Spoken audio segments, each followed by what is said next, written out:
আসসালামু আলাইকুম। আমি মোহাম্মদ রেজাল হালাদার আপনাদের সাথে আছি। সুপ্রিয় দর্শক, স্পেন এবং আর্জেন্টিনার ভিতর যে খেলাটা হয়েছিল তা আপনারা দেখছেন। তবে আর্জেন্টিনাকে হারিয়ে বিশ্ব চ্যাম্পিয়ন স্পেন। তবে স্পেনের বিশ্ব রেকর্ড চলতি আসরে স্পেন কেবল একটি গোল হজম করেছে।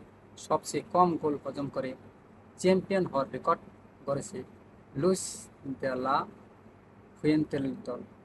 ফ্রান্স, ইতালি ও স্পেনে যথাক্রমে 1998, 2006 ও 2010 সালের শিরোপা জয়ের পথে সবচেয়ে কম দুটি করে গোল হজম করেছিল। ফাইনালে স্পেনের গোলরক্ষক উইন সিমনের কোনো সেভ করতে হয়নি। আর্জেন্টিনার কেউ লক্ষ্যে কোনো শট করতে পারেনি এবং এই খেলায় টানটান উত্তেজনামূলক ছিল। আপনারা জানেন যে লাল কার্ড দেখালেন পারেদেশকে। আসলে ফাইনালে হেরে মেজাজ হারালেন লিয়ান্ড্রো পারেদেস। এর মাসুল দিলেন তিনি লাল কার্ড। কয়েকজনের দিকে কিছু একটা ছুঁড়ে মারেন পারদেশ। তবে কোচ লিওন জেলেন্সকি ও অন্যদের হস্তক্ষেপের ঘটনা বেশি দূরে এগোয়নি। তরেসের গোলে বিশ্ব চ্যাম্পিয়ন স্পেন। স্পেনের বিপক্ষে লড়াইও করতে পারল না। অতিরিক্ত সময়ের পুরোটা 10 জন নিয়ে খেলা আর্জেন্টিনা শুরু থেকেই শেষ পর্যন্ত খুব দাপটে ফুটবল খেলে গত আসরের চ্যাম্পিয়নদের হারিয়ে দিল ইউরোপিয়ান চ্যাম্পিয়নরা। অতিরিক্ত সময়ের ম্যাচের একমাত্র গোলটি করতে ফেরান তরেস। এটি তাদের দ্বিতীয় শিরোপা। প্রথমটি জিতেছিল 2010 সালে।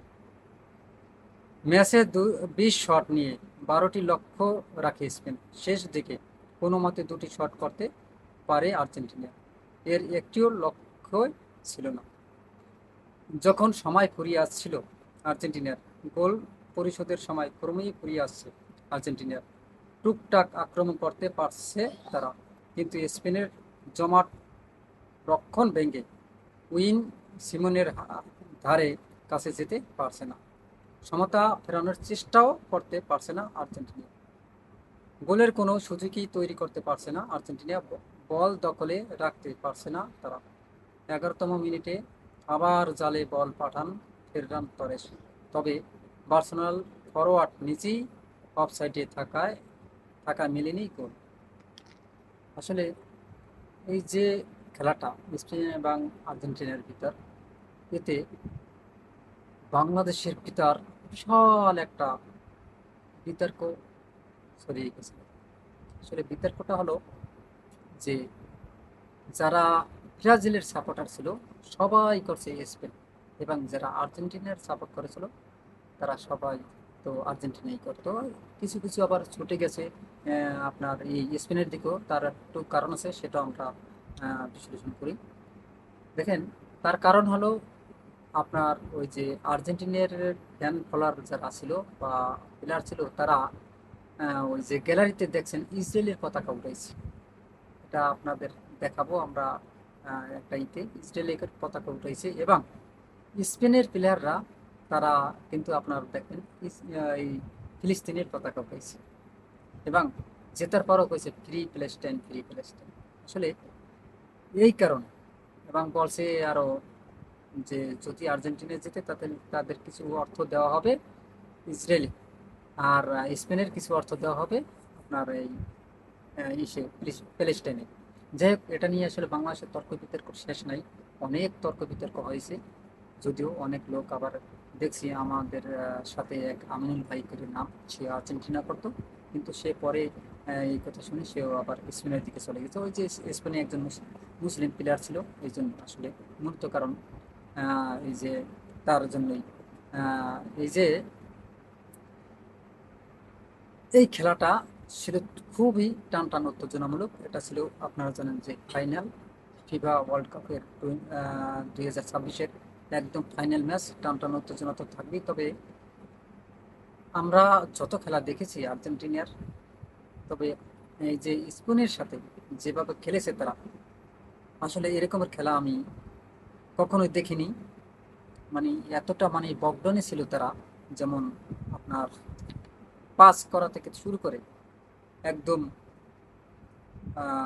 সব কিছুতেই আসলে আর্জেন্টিনা মনে হয় একদম দুর্বল হয়ে পড়ছে এরকমের খেলা খেলছে। যদিও আর্জেন্টিনার একজন প্লেয়ারকে লাল কার্ড দিয়ে আপনার তুলে দেওয়া হয়, তারপর 10 জন মিলে খেলছে। যে 10 জন মিলে খেলার পর আর্জেন্টিনা একটু বকডাউনে চলে গেছে, অর্থাৎ তাদের একটা আত্মবিশ্বাস যে ছিল সেটা তারা হারিয়ে ফেলেছে। এবং এই জন্য কিন্তু আর্জেন্টিনা হয়তো বা তাদের মনোবলটা শক্ত না হওয়ার কারণেই তারা আসলে একদম ম্যাচের তলানিতে গেছে। তারপরও যেটা সত্য কথা, এই যে মার্টিনেজ, আর্জেন্টিনার গোলকি, সে দারুণ খেলেছে।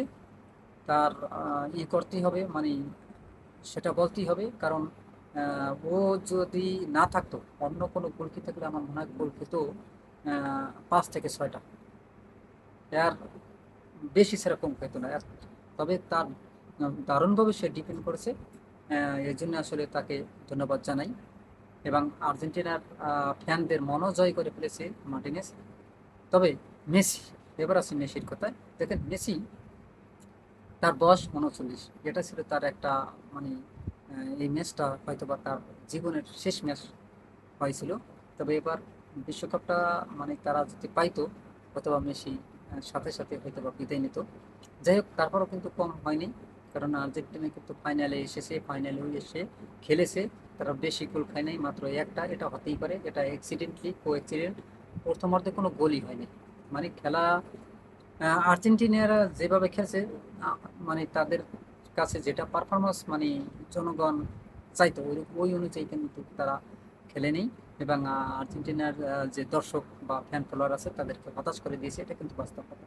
কিন্তু এই যে আর্জেন্টিনার যে ফ্যান ফলোয়ার যে বাংলাদেশে এত অনেক শুনেছি, আসলে কিছু মানে পাগলাটে ফ্যান আছে, কারো মাথায় পানি দেওয়া লাগছে, মানে কেউ মানে বেহুশ হয়ে পড়ছে, কেউ কাঁদছে মানে মেসির জন্য, এবং কেউ মেসিকে আবার শুনছি বাবাও ডাকছে।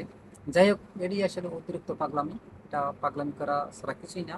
হ্যাঁ, একজন একটা দল তার ভালো লাগতেই পারে, এটা ঠিক আছে, কিন্তু তার জন্য যে এই কানতে হবে বা এই যে আহ, ওই বাবা ডাকতে হবে, এইটা আসলে এটি হচ্ছে ফালতু।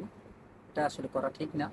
তবে হ্যাঁ, একটা কথা আপনাদের বলি, ফুটবল একটা জনপ্রিয় খেলা, ঠিক আছে, কিন্তু এই যে বাংলাদেশে কিন্তু আপনার যে জাতীয় দলের যে ফুটবলাররা আছে তারাও কিন্তু তাদেরও এরকমের আমরা চাই, তাদেরকে এইভাবে পাগলাটে ভাবে তাদের ফ্যান ফলোয়ার থাকেন এবং তাদের পক্ষ করেন এবং বাংলাদেশকে সাপোর্ট করেন। এবং বাংলাদেশের ফুটবলদের প্রতিও আমার রইল মানে শুভকামনা। তারা যেন 2030 সালের ভিতর তারা যেন হয়তো বা 64 দল শুনেছি এবার, 64 দলের একটা টিম করবে, বড় পরিসরে তারপর এই এটা ফুটবলটা আয়োজন করবে। 64 দল, যদি সত্যি 64 দল যদি করে, তাহলে কিন্তু হয়তো বা ইনশাল্লাহ বাংলাদেশের একটা চান্স থাকতে পারে, কারণ বাংলাদেশে কিছু প্লেয়ার নিতে আছে, হয়তো 2-3 বছরের ভিতর দেখবেন বাংলাদেশের কিন্তু অনেক পট পরিবর্তন হয়ে যাবে। এই জন্য কিন্তু সুযোগ পেতে পারে।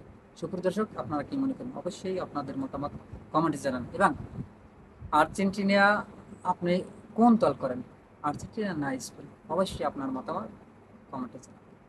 ভিডিওটি ভালো লাগলে বাংলা নিউজ 24কে সাবস্ক্রাইব করুন, লাইক ও শেয়ার দিয়ে সবাইকে দেখার সুযোগ করুন। সে পর্যন্তই, আসসালামু আলাইকুম রহমতুল্লাহি ওয়া বারাকাতুহু।